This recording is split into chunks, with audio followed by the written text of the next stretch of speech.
So I'm Stephanie Coffey, and I'm the director of the 12th House. To be honest, what inspired me was kind of twofold. It was my own personal experience with having anxiety for quite a long time, and also actually it was my experience through going to therapy because of the anxiety that got me to sort of clarify why I was feeling the way I was, and it allowed me to pinpoint this part of myself that I was kind of rejecting, which was like a younger version of myself. I can only write about things that are personal to me and that are important to me, and anxiety has kind of plagued my life for a very long time, and I just thought it was important to talk about it and almost just like kind of be more honest about it. And so this project is sort of like my coming out of having anxiety and and having mental health issues. Yeah. To you then? Yes, a lot of the story is personal. It is fiction, so it's not an autobiographical story, but the anxieties specifically and the time periods are very similar to my own experience.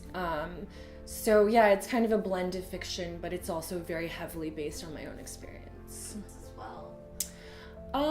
So I feel like I'm starting to get to know other people, and I think the most beautiful thing about having mental health issues and actually starting to talk about them is you start to actually open other people up at the same time, which I find really beautiful. So when I started getting over the fact that I had anxiety, or even the fact that I had a therapist, I used to say I was going to doctor's appointments all the time, which probably made people think that I was just like horribly ill, physically ill. And I started saying, no, I'm going to therapy appointments. And it's interesting what happens.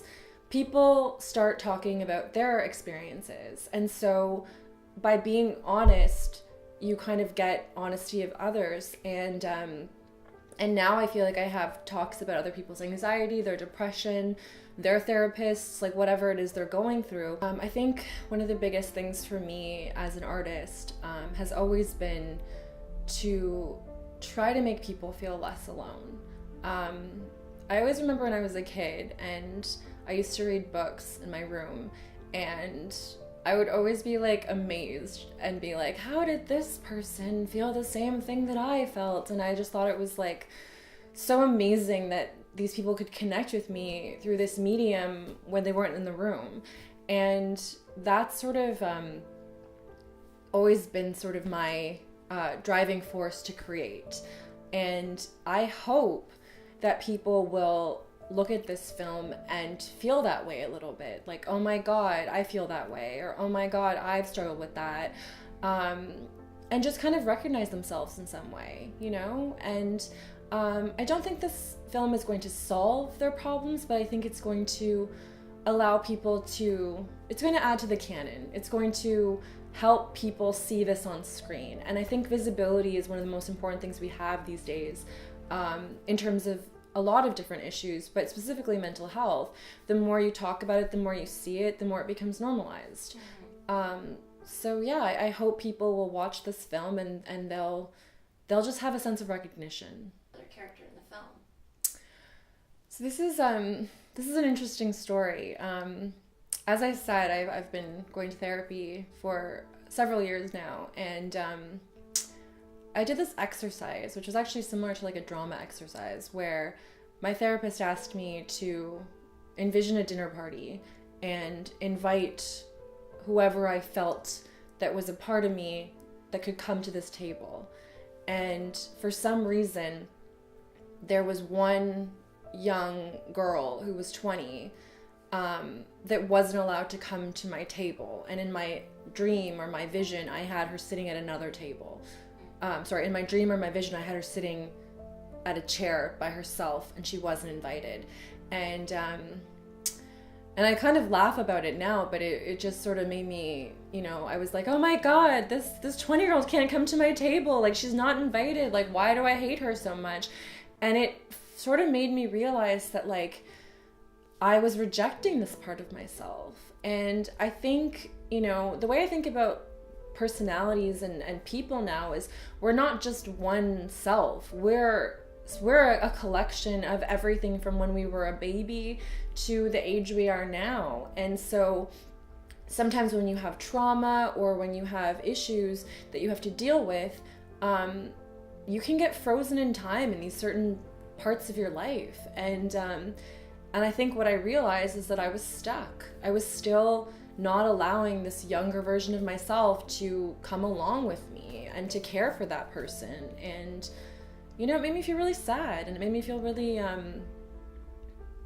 angry and guilty and lots of different things. And it just, it was something that I just needed to talk about and write about. That took me a long time to understand is the more you try to run from anxiety, the more you try to ignore it, the more you try to get away from it, the more you make it worse. And I think that when we look back to these times in our lives, there's probably something, some moment, some trigger that's causing us to have not healed from that time in our life. And so I think that's why there's certain frozen times, is that we haven't healed and we're still running. We're running away from ourselves and from our anxiety. And until you deal with it, until you sort of face it and have compassion. That's something that took me so long to realize is I didn't have compassion for myself or my younger self. I was always trying to like beat it into submission, and it doesn't work, like if you don't offer loving kindness, you can't make that part of you feel safe. 100%. I think that we don't, when we grow up, we learn about history, we learn about math, but we don't learn about ourselves. And that, to me, has always been, it's kind of mind-boggling, to be honest, because I feel like it's so important to have these tools to learn how to, just manage your emotions and manage how you're feeling and to be okay to talk about it. And I think that's something that with anxiety probably does make it worse, is that not being able to talk about it means that you almost feel like you have a reason to feel ashamed. Because if it was so okay to feel this way, then why can't I talk about it, Personally, and I don't know if everyone feels this way, but personally, I feel like there's this idea of strength in being positive and strength in being capable. And I feel like a lot of times people look at mental health as a weakness, and specifically anxiety I find people look at as a weakness because there's this mentality that you should just be able to get over things and be strong and deal with things. I think it comes from a lot of things in our culture that we just don't value our negative emotions. I'm not entirely sure how it became this way, but I think now more than ever, we're in a world where you're only supposed to be positive and busy and, all those kind of things and not discuss your sadness. And I think because of that, there's a lot of stigma around, worrying or feeling bad. And if we don't want to talk about it, then obviously it creates this air of like it's taboo or it's distasteful, right? So anxiety for me, I think came up around my 20s. However, I feel like it was probably something that was happening earlier in life as well, but I don't think I fully found it to be incapacitating until I was in my early 20s.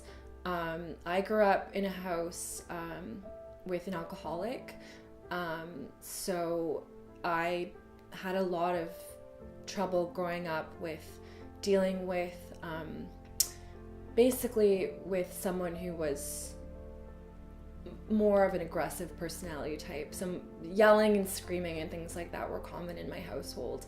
And I think that's probably part of where the beginning of my anxiety came from, was just growing up in a dysfunctional household. But with my own experience with anxiety, I struggled a lot with physical symptoms.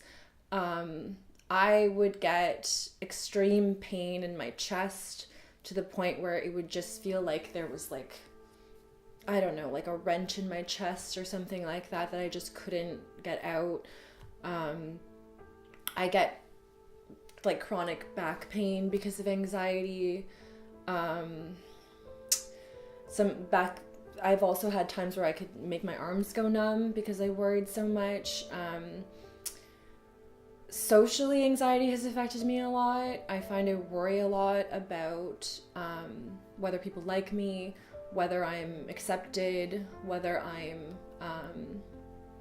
okay, you know? Like there's this whole element of it that's just like, am I a good enough person, or am I going to be like, you know, rejected, or things like that, which have made it really hard to put myself out there in a lot of ways, because there's always this fear associated with it. And not only is there a fear of putting yourself out there, there's a fear of worrying about what might happen the next day. So if I put myself out there one night and it doesn't go well, I actually worry that the next day I will be, you know, just lying in bed all day and not able to deal with anything, because I don't have that resiliency to bounce back from rejection. So yeah, it's affected my life in a lot of ways. When I was younger, it affected me because I tried to sort of self-medicate. I didn't become an alcoholic, but I definitely used drugs and alcohol to make myself feel better sometimes. There's definitely always a physical level to my anxiety, which I think is sometimes why it's so hard to manage it, is because if your body is not cooperating with you, it's a lot harder to calm yourself, because you can't, sometimes you'll have tools to use, but you can't use them because you can't get to the point where you feel like you're okay, you know, to be able to start, I don't know, breathing or doing things that work for you. But yeah, the main thing that's always been a staple is this pain in my chest. It's been so constant for so many years that it almost became normal. That's just how my chest is, which is something I don't think people really like think about when you deal with anxiety, is the physical pain of anxiety. People always think it's a mental thing, where it's kind of both, you know? So, I mean, I've gone through a lot of things to try to help myself feel better, and the things I find work the best is talk therapy is something that I've been doing for a few years now that has really helped me. Finding someone to talk to can be extremely hard, but once you actually start doing it, it can be one of the most valuable things that you can have in your life, is just sort of someone, you know, that you pay to talk about your feelings. And I actually recently started taking anti-anxiety medication, which I hadn't done, but actually has been helping me a lot. So that's always an option for people if they find it getting to be too much. And then personal things that I do are, I've noticed that the most important thing I can do with my anxiety is to stop and sort of stop the spinning of my mind and just sort of be like, is this important? Will this matter? Laughing can help too. I actually read that on a podcast one time, that sometimes laughing at how ridiculous sometimes your anxiety can sort of soften you a little bit, and you know, you can kind of laugh about worrying about what you said last night, as opposed to spiraling into, you know, the abyss of all the things that could have gone wrong. So that's something, and mindfulness. So kind of like, for me, I will get pain in my chest, or, you know, my arms or my back, and I'll immediately associate that with something's wrong. I have to then search my brain and figure out what's wrong with me. But something I've been practicing lately is to just sort of is to just sort of acknowledge the feeling and be like, okay, you're just feeling pain in your chest, you're just working through that. And basically what that does is kind of acknowledge that, you know, pain doesn't necessarily mean bad or negative, it just means it's just a feeling. And I think you can kind of extend that to when you feel bad. Sometimes you just feel bad, maybe you had too much coffee that day, or you were tired, or, you know, something is just wrong that day, and you don't always have to spiral into the worrying. So a few weeks ago I got a cold, and it was a bad cold where I was coughing and I was sick and I had to go to the doctor. And I was really intrigued because I ended up getting a lot of attention for this cold. People were worried about me, whether I was feeling better, constantly talking about it in social situations, describing my symptoms, all that kind of stuff. And it made me think, like, every day I deal with this other illness that's like a silent illness that I'm kind of, not that I'm not allowed to talk about it, but I feel like there's, you know, a code that tells me I'm not, because I won't be given the support that I know that I would need. So I choose not to talk about it because it doesn't make me feel good, because I feel judged, or I feel strange or weird, or something along those lines.